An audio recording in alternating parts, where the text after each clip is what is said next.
In this video, I want to break down why I think you should do full body workouts instead of splits. All right, I get questions all the time, man. What's your split? What kind of split you do? What kind of split you do? I'm like, yo, I don't do splits. I do full body workouts, and I've been talking about full body workouts on this channel for close to a decade now. Right, and I want to go over why I think they're superior to actually doing body part splits. So there's something you should understand. I'm going to break it down for you. I'm going to show you some examples, and I'm going to show you some studies. I'm going to show you some science behind this. There's also precedence for this. Before steroids were invented, almost every bodybuilder, there were bodybuilders before steroids were invented, right?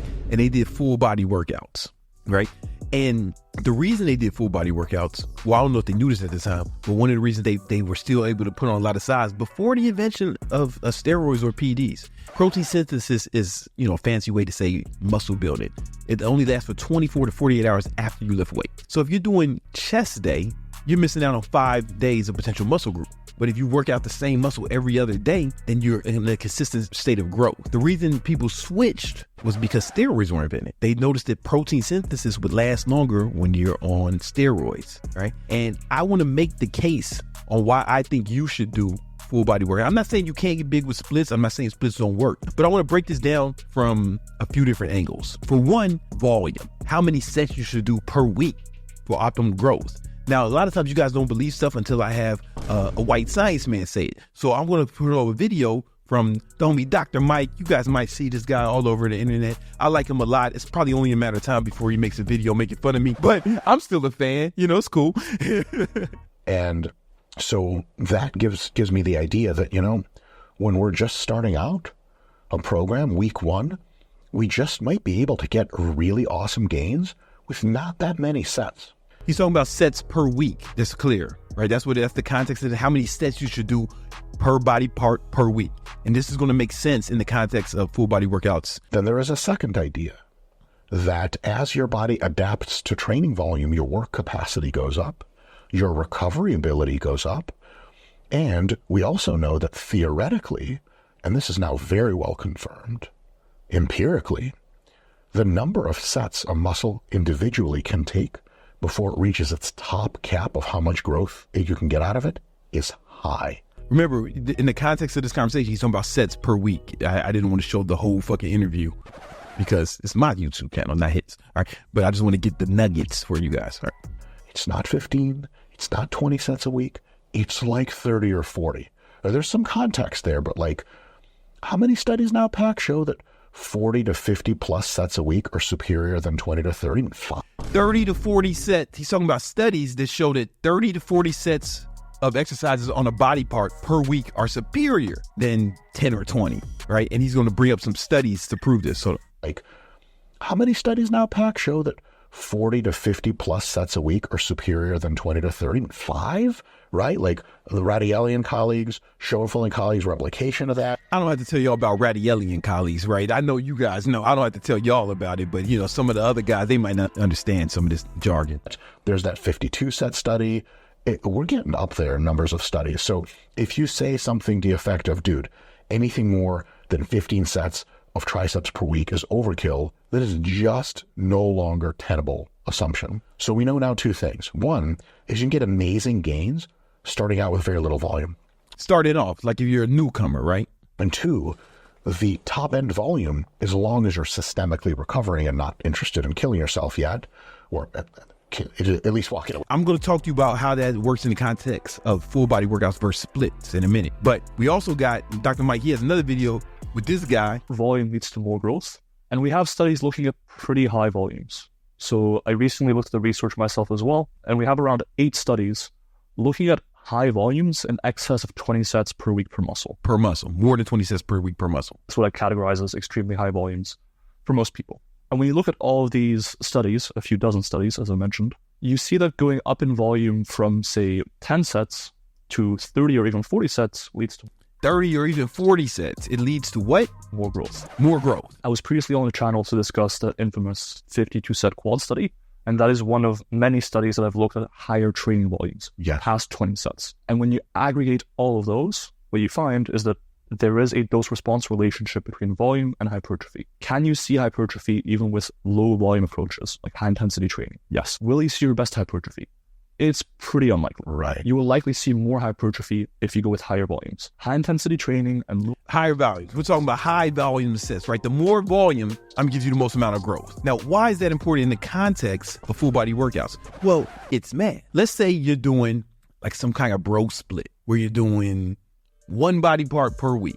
Let's say you're doing chest once a week. All right. And maybe you pick, you got to kill it if you only do it once a week. So maybe you pick 4 different chest exercises, maybe some bench press, incline dumbbell bench press, maybe some incline flies, cable crossovers. That's a pretty substantial chest workout, right? Especially if you only do it once a week, you should probably do that much, right? You do 4 sets of each exercise. That's going to give you 16 sets, but you'll probably be too sore to do more sets during that week. Right, that's probably all you got. That's probably just your chest day, right? And you probably won't hit chest again that week. Most of y'all, that's Monday, right? That sounds like a good Monday for you. You did 16 sets. That's your chest day, right? Now, if you do that every day, you will have done 823 sets of chest that year, right? Now, let's say you did 3 full body workouts per week. And during that full body workout, you did 2 chest exercises. So you did 4 sets of 2 exercises.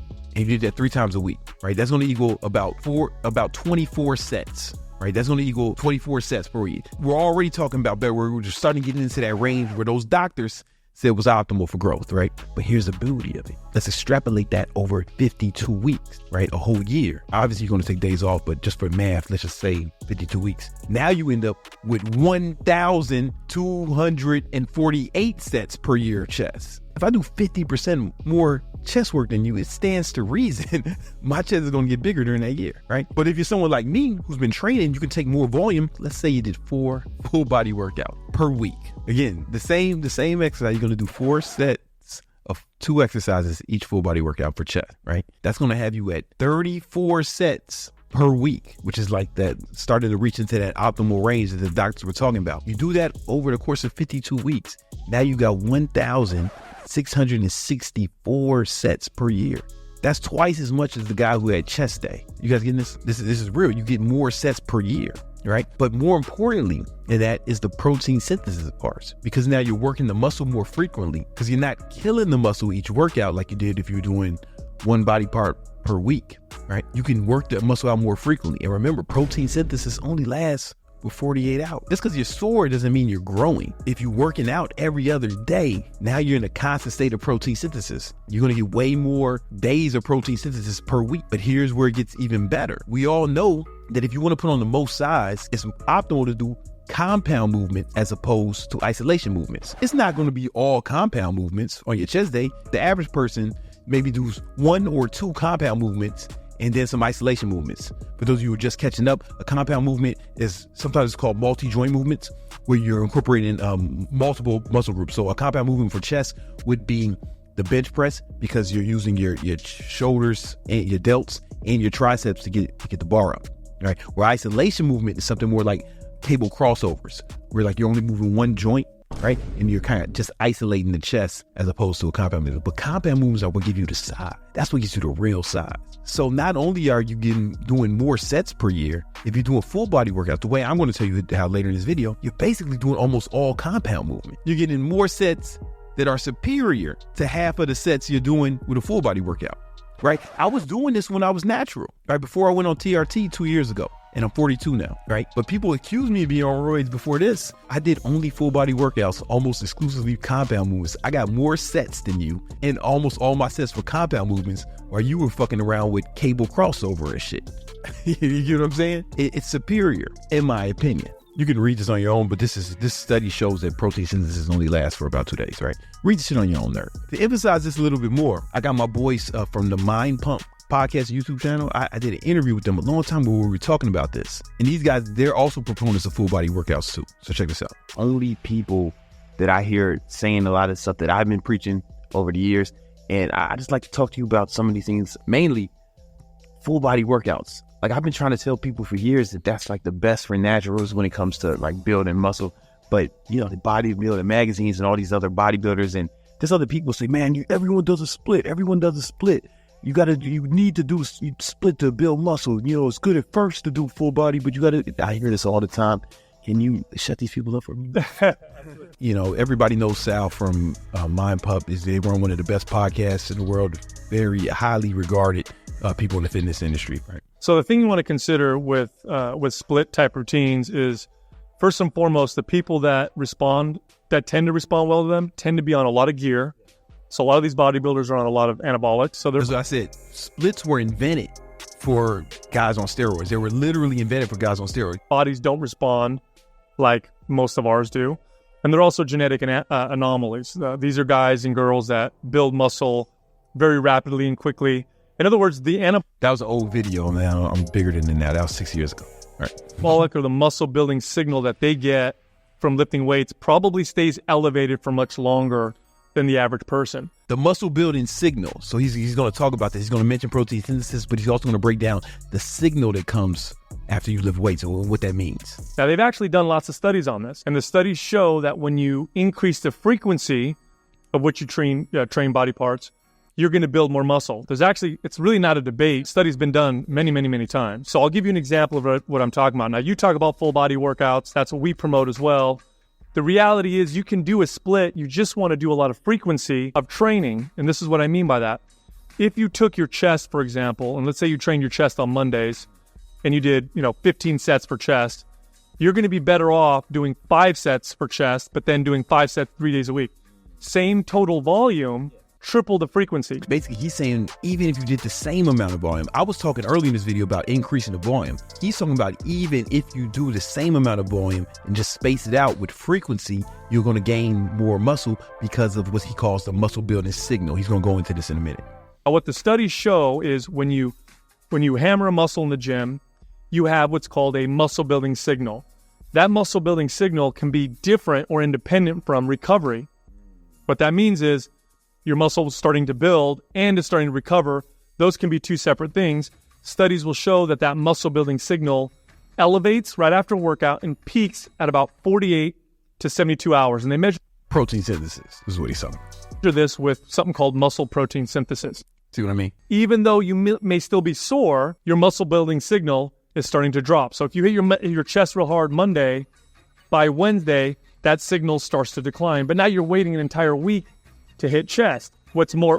Exactly. So what's more effective would be hit your chest on Monday, get that muscle building signal. By the time it starts to drop, you hit it again. By the time it starts to drop, you hit it again. And so you're staying in this anabolic state all the time and you build much more muscle. Same total volume. Nobody's saying cut your workouts. I'm saying more volume. What Sal is saying is he's referencing studies that even with the same total volume, if you just broke it up, right, you'd have more protein synthesis, which means more muscle, right? I'm talking about more volume because that's what some of the new studies come out to say. That's what Dr. Mike is saying, more volume. I implore you, man, to start doing a full body workout. Try it for 90 days. See if you don't make some more gains, right? And I want to break down what this should look like for you. We did the math on sets, so you're going to get more sets per week and per year if you do a full body workout, if you do it the way I'm going to explain. For every body part, pick 2 compound exercises, right? So if you're working, I'm just going to say legs, that includes quads, glutes, hamstrings. If you're a bodybuilder, you might have to isolate quads, glutes, and, hamstrings, right?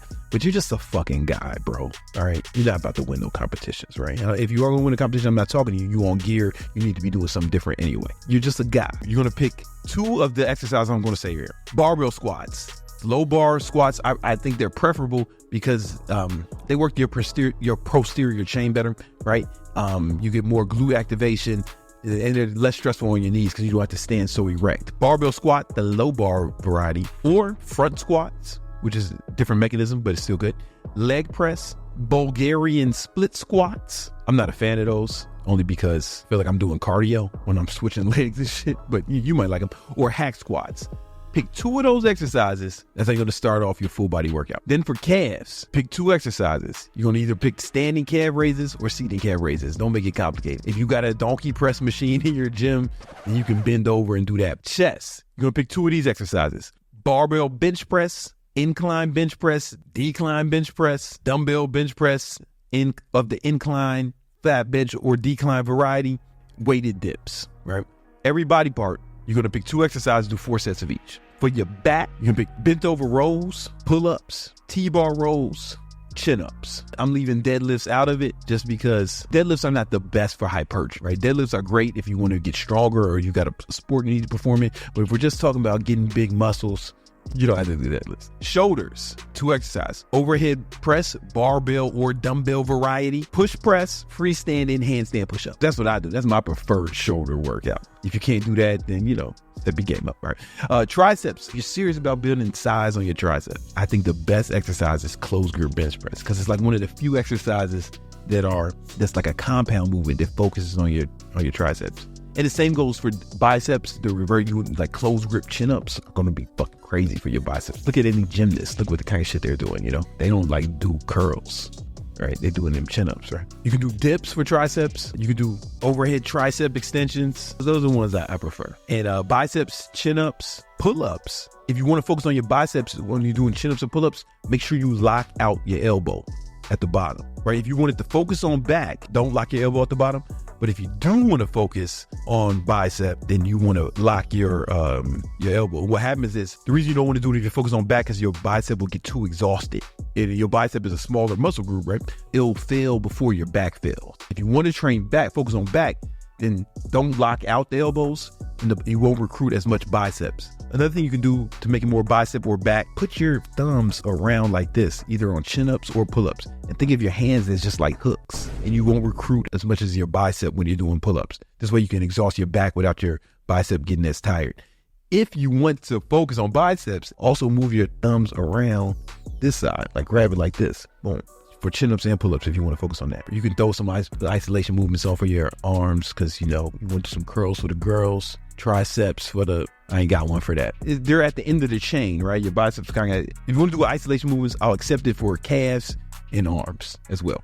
But you definitely want to have at least one of those compound movements with a tricep and bicep focus. Pick 2 of those exercises. Do 4 sets of each, 3 times a week. If you've been training for longer, man, do 4 times. If you're like me, I've been training for 25 years. I don't even get sore. I haven't been sore in years, right? So I do full body workouts every day, something like this every day. And I just wait till life makes me take a rest day. Like if I got to fucking fly and a bunch of events, life is going to get in the way. I don't plan a rest day. This is one of the reasons why people were saying I was on steroids before I even went on TRT, because I'm doing more sets than yo goofy ass. Almost all my sets are compound movements. Why wouldn't I get bigger than yo goofy ass? If you're somebody who's been working out for a long time or you're a trainer and you want to learn how to make money by starting your online fitness business, I actually got a free ebook called The 10 Commandments of Online Training. The link is in the description. Go ahead and check that out now.